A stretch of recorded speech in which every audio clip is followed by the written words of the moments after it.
Hello, everyone, and welcome to Tabor Talk. I'm your host, Michael Tabor. So, beautiful fall day. I'm going to get right into this. Oops, I got something on my nose.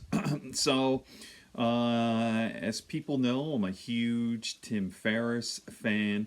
I'm going back to all of his old stuff, actually, 2015, and I'm listening right now to episode number 73. This was published April 24th, 2015, and his guest here is Josh Waitzkin. This is actually his second appearance. I heard that his first appearance was probably late 2014, but Josh Waitzkin was the guy. He was the basis for the guy in the movie. Well, let me put it this way: Josh Waitzkin was the basis for the book and movie Searching for Bobby Fischer. Remember the movie? If you haven't seen it, check it out. Go on Netflix. A little kid. He's like this freaking genius. He plays like 30 people at a time. Searching for Bobby Fischer. So, and then I'm just reading this from Tim's little blog here. Considered a chess prodigy, he has perfected learning strategies that can be applied to anything, including his other loves of Brazilian Jiu-Jitsu. And that's right.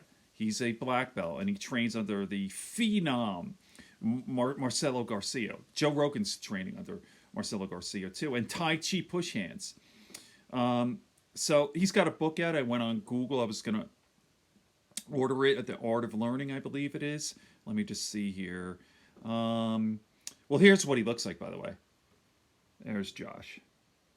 Okay. Little nerd. He's a nerd. I mean, he's an intellectual. So what I think is interesting, Joe talks about this too a lot. Like today, with jiu-jitsu, it's not the jacked guys, the athletic guys. You know, you got that for sure. But it's really the nerds. As Joe Rogan calls them, nerd assassins. So I love jiu-jitsu in a sense that, like, when I grew up, it was just the big strong guys, the bullies. That ain't happening. That ain't happening no more. The smarter you are, you take jiu-jitsu and fuck all those asshole jocks, those asshole fucking heads who are mean. I mean, really, it is, jiu-jitsu is the great equalizer in a sense. Like maybe you're not born with the best genes, or you're not athletic, or this and that, and you learn jiu-jitsu. It's all about leverage and so many other different things, which a guy like this, actually he's not totally skinny, but he's certainly not, George St. Pierre. He's not The Rock, and yet he'd destroy you. And what I love about Josh is, again, the whole Tim Ferriss show is deconstructing excellence. So he applies that same sort of mindset and thinking from chess to jiu-jitsu and Tai Chi. So what I'm going to do now is I'm going to play a short clip from that episode. And I'll be eating my breakfast, and then I'll comment afterwards. I was going to show you the book on Amazon. Just go on Amazon, put in Josh Waitzkin. Okay, the spelling of his name is Josh, Josh. Last name is Waitzkin. Go on Amazon, and you'll see he has a couple of books there. Okay, ready? The name of this is called, I wrote it down, Making Smaller Circles. Think about that. Everything you do, making smaller circles. Okay, I'm going to be eating my breakfast. I'm going to play this. This is about 10 minutes long. I hope you enjoy this. Ready? Here we go. Josh Waitzkin. And by the way, he talks about my favorite book.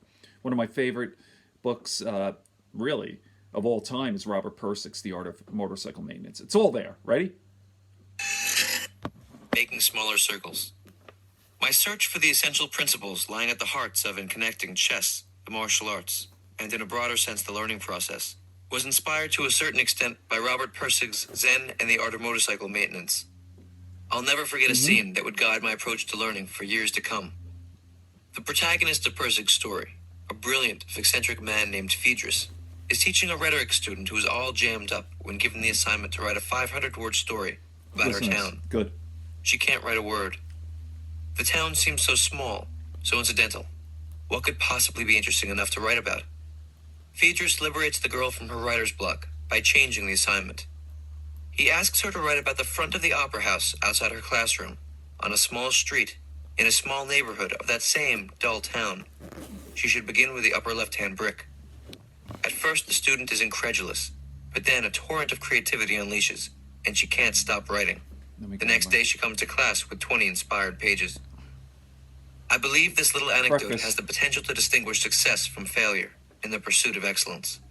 The theme is depth over breadth. The learning principle is to plunge into the detailed history of the micro in order to understand what makes the macro tick. Our obstacle is that we live in an attention deficit culture. We are bombarded with more and more information on television, radio, cell phones, video games, the internet. The constant supply of stimulus has the potential to turn us into addicts, always hungering for something new and prefabricated to keep us entertained. When nothing exciting is going on, we might get bored, distracted, separated from the moment. So we look for new entertainment, surf channels, flip through magazines. If caught in these rhythms, we're like tiny current-bound surface fish, floating along a two-dimensional world without any sense for the gorgeous abyss below. When these societally induced tendencies translate into the learning process, they have devastating effect. Let's return to the martial arts. I think it's safe to say that many people, consciously or unconsciously, associate the term martial art with legend and film. We think of ninjas passing invisibly through the night, or shrouded heroes running up walls and flying through the air, and Crouching Tiger, Hidden Dragon. We see wild leaping Van Damme kicks and Jackie Chan flips. We watch completely unrealistic choreography, filmed with sophisticated aerial wires and raucous special effects. And some of us come away wanting to do that stuff too. This leads to the most common error in the learning of martial arts, to take on too much at once. By the way, Many they have mixed kung fu martial arts schools now, which fuel this problem Sorry. by teaching numerous flowery forms, choreographed sets of movement. Tell me about And it. students are rated by how many forms they know. With Everyone me, races to learn more when and I started more, with Kung Fu, but nothing is done deeply. Things look pretty, but they're superficial, without a sound body mechanic or principled foundation. Nothing is learned at a high level, and what results are form collectors, with fancy kicks and twirls that have absolutely no martial value. right. I had a different approach. From very early on, I felt that the moving Did you see meditation wheel of Tai Chi kicks in Chuan has the UFC now? primary Oh, martial shut up. purpose of allowing practitioners to refine certain fundamental principles. For example, shifting weight by releasing the hip joints, ever-deepening relaxation, the coordination of mind, breath, and body, awareness of internal energies, winding up to deliver a strike, coiling incoming force down into the ground, rooting, emptying one part of the body while energizing another. Many of them can be explored by standing up, taking a stance, and incrementally refining the simplest of movements, for example, pushing your hands 6 inches through the air. With the practice of this type of simplified motion, you can feel the subtlest ripples inside the body. You become aware of all the tension that resides in your feet, legs, back, and shoulders. Then you release the tension, step by step, hour by hour, month by month. And with the fading of tension comes a whole new world of sensation. You learn to direct your awareness inside the body. And soon enough, your fingers come alive with tingling. You feel heat surging up your back and through your arms. The Tai Chi system can be seen as a comprehensive laboratory for internalizing good fundamentals, releasing tension, and cultivating energetic awareness. By the way, practiced the Tai Chi meditative I've form been practicing diligently, meditation many for hours 30 a day. years myself. At times, I repeated segments of the form Along with the over and other over, stuff. honing certain techniques while refining my body mechanics and deepening my sense of relaxation. I focused on small movements, sometimes spending hours moving my hand out a few inches, then releasing it back, energizing outwards, connecting my feet to my fingertips with less and less obstruction. Practicing in this manner, I was able to sharpen my feeling for Tai Chi. When through painstaking refinement of a small movement, I had the improved feeling, I could translate it onto other parts of the form, and suddenly everything would start flowing at a higher level. The key was to recognize that the principles making one simple technique tick were the same fundamentals that fueled the whole expansive system of Tai Chi Chuan. This method is similar to my early study of chess, where I explored endgame positions of reduced complexity, for example, king and pawn against king, only 3 pieces on the board. In order to touch high-level principles, such as the power of empty space, zugzwang, where any move of the opponent will destroy his position, tempo, or structural planning. Once I experienced these principles, I could apply them to complex positions because they were in my mental framework. However, if you study complicated chess positions and middle games right off the bat, it's difficult to think in an abstract, axiomatic language because all your energies are preoccupied with not blundering. It would be absurd to try to teach a new figure This is skater the banana principle bread, of by the way. relaxation on the My wife ice made this. by Sorry. launching straight into triple axels. She should begin with the fundamentals of gliding along the ice, turning, and skating backwards with deepening relaxation. Then, step by step, more and more complicated maneuvers can be absorbed, while she maintains the sense of ease that was initially experienced within the simplest skill set. So, in my Tai Chi work, I savored the nuance of small morsels. The lone form I studied was William Chen's, and I took it on piece by piece, gradually soaking its principles into my skin. Every day I did this subtle work at home, and then tested it in class that night. It was easy to see whether something worked or not, because training with advanced players like Evan usually involved one of us getting smashed onto the wall. In these intense sparring sessions, showy moves didn't work. There was no margin for idealized fanciness. Things happened too quickly. It soon became clear that the next step of my growth would involve making my existing repertoire more potent. It was time to take my new feeling and put it to action. When skilled martial artists face off, it's very different from choreographed Hollywood fight scenes. High-level practitioners rarely overextend, and they know how to read incoming attacks. Large, fancy movements like cinematic spinning back kicks usually don't work. They're too telegraphed and take too long to By reach the the way, target. there are some wheel A kicks boxing now, jab is much so. more effective Yep, because listen. it covers little distance, it's quick, and it's fundamentally sound. A critical challenge for all practical martial artists is to make their diverse techniques take on the efficiency of the jab. When I watched William Chen spar, he was incredibly understated and exuded shocking power. While some are content to call such abilities chi and stand in awe, I wanted to understand what was going on. The next phase of my martial growth would involve turning the large into the small. My understanding of this process, in the is spirit of my profound. numbers to leave numbers method of chess study, is to touch the essence, for example, highly refined and deeply internalized body mechanics or feeling of a technique, and then to incrementally condense the external manifestation of the technique There you go. while keeping true to its essence. Over time, expansiveness decreases while potency increases.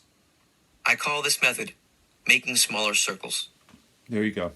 Let's combine Persig's brick with my concept of making smaller circles and see how they work. Let's say that I'm cultivating a certain martial technique. For a simple example, a classic straight punch. I stand with my left leg forward, my hands up by my head to protect my face. The jab is a short punch coming from the left forward hand.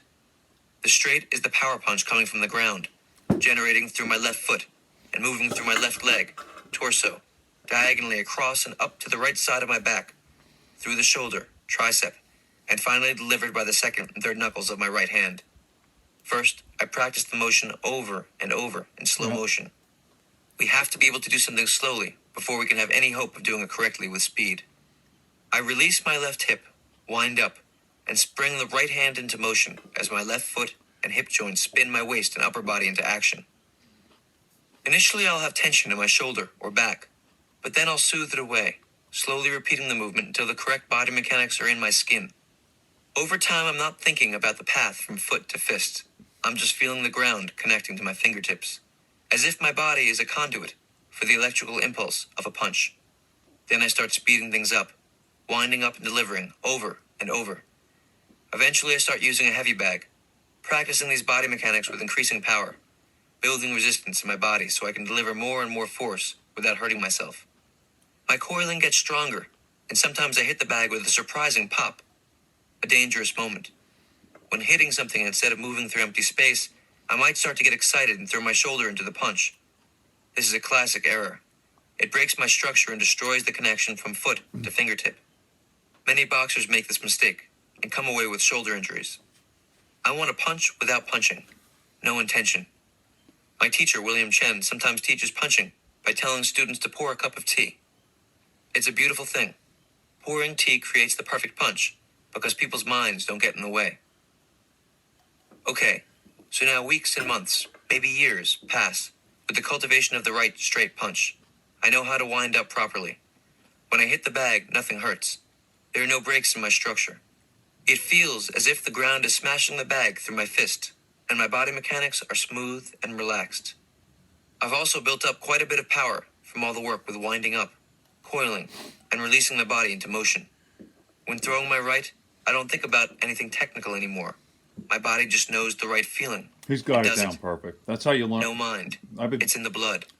I've learned how to practicing throw a martial straight arts right, for over 30 years. but not really. He's broken it down. The thing exactly. is, unless they're flustered or caught in an awkward moment, a good fighter is rarely going to get caught Most people can't with a big old articulate long it. wound up straight punch. Like him, It's just too that's obvious. what's happened.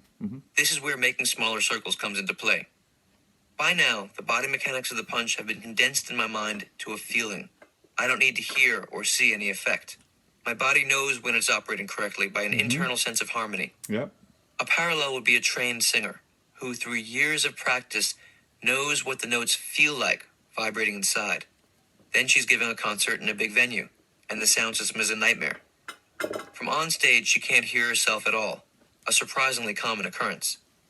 The great performer can deliver a virtuoso performance without hearing a thing, because she knows how the notes should feel coming out. That's profound Even if stuff. her primary monitor, her ears, are temporarily unavailable. So, I know what a properly delivered straight right feels like. Now I begin to slowly, incrementally condense my movements while maintaining that feeling. Instead of a big wind up in the hips, I coil a little less, and then I release the punch. While initially I may have thrown my straight from next to my ear, now I gradually inch my hand out, starting the punch from closer and closer to the target, and I don't lose power. The key is to take small steps, so the body can barely feel the condensing practice. Each little refinement is monitored by the feeling of the punch, which I gained from months or years of training with the large, traditional motion. That's right. Slowly but surely, my body mechanics get more and more potent. My waist needs little movement to generate speed. My hand can barely move and Continue still listening. deliver I'm a just going powerful to blow. step out for a second. Eventually, I can deliver a straight punch that looks nothing like a straight punch.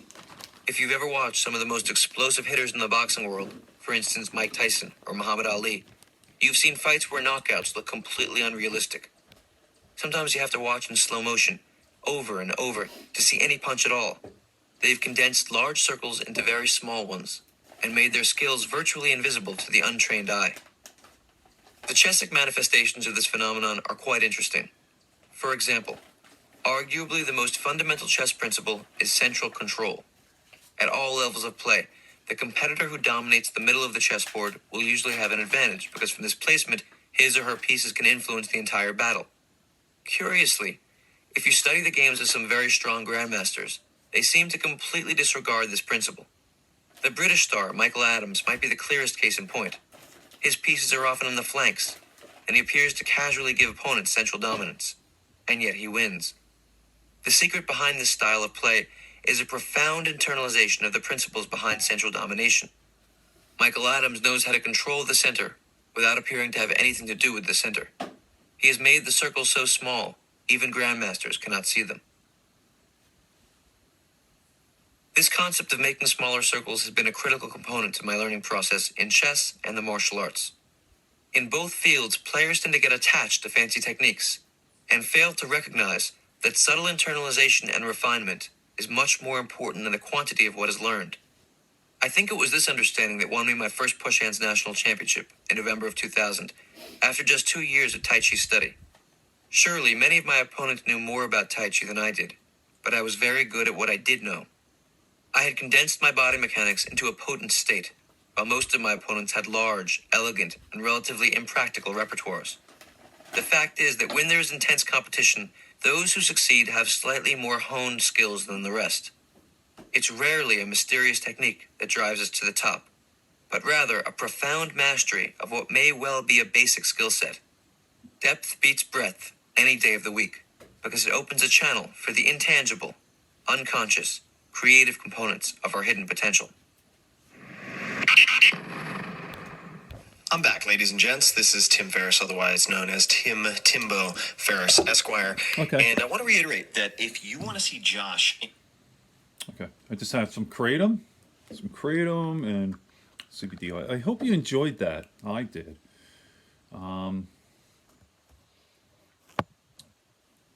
Excuse me. Let me just wipe this off a bit. Okay. So, you can apply martial arts training to all areas of life. So Josh started out as one area. I know it's gross. Sorry about that, but chess master, right? As a kid, prodigy, and the same sort of, if you will, mechanics and mechanism of really the art of learning and skill, and he applies that in martial arts. And ideally, you hear like you train martial arts, it helps you in life how to deal with situations and problems. Same sort of thing. So really, training in the martial arts or learning chess can be applied in life. So, okay, I'm 20 minutes. I hope you enjoyed that. Let me finish my kratom here. Good friends, good books, and a sleepy conscience. Josh Waitzkin. Check him out. He's awesome. Peace, love, and understanding here on Terror Talk.